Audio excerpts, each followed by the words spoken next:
Hi, I'm Haley and I will be going through my counting books that I found for this week. To start, I started with the Cheerios Counting Book. This is by Barbara McGrath and illustrated by Rob Bolster. This book uses the popular cereal Cheerios to help children learn how to count to 10 and then using groups of 10 count to 100. I chose this one as a recognition book because as you go through the book, it highlights each number and spells it out, and it has a corresponding amount of Cheerios. And then as you continue to go farther, it groups them in tens to have your bigger grouping all the way up to 100. I think this is a cognitive book because it works on memory, like memorizing numbers and being able to group numbers by 10. For an activity, I would bring in some Cheerios to the class in little baggies and have them recite out loud, counting their Cheerios to see how many are in each bag. And yeah, that's all for this one. The next book that I picked out is called Teeth, Tails, and Tentacles, an animal counting book. It is by Christopher Warmel and illustrated by Dustin Summers. I chose this one for informative text. As you go through this one, it highlights different animals and the numbers of things that they have.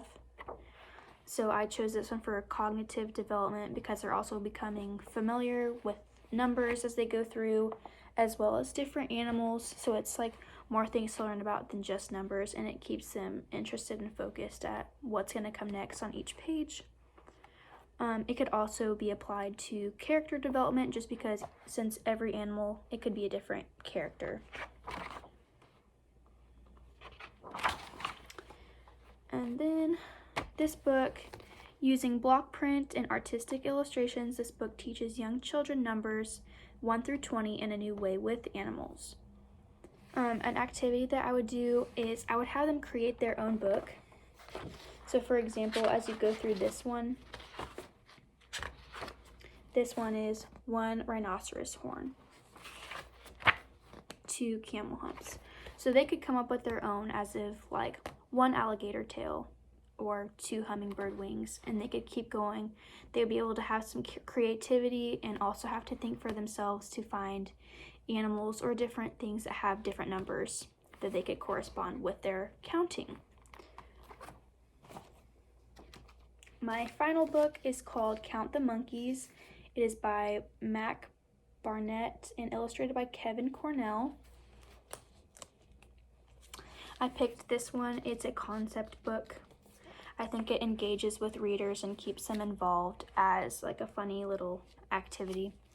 I also did this one for cognitive development because they're still going to be memorizing numbers and learning how to count with each animal. So this book is in a clever twist, the reader is led to believe that they are going to be counting the monkeys, but rather each page is filled with an animal and different numbers that are scared of the monkeys, which the monkeys are all at the end of the book. So as you go through, for instance, this one is about 7 wolves. Instead of counting the monkeys, you're counting different animals, which could be applied to character development. So like 8 lumberjacks.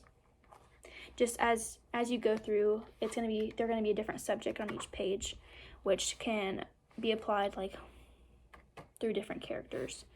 And then, like I was saying earlier, this one could be for cognitive development because they're still counting each one, and you could even like point, since there's 2 mongooses, which they might not be familiar with what they are, but they can still see that there's 2.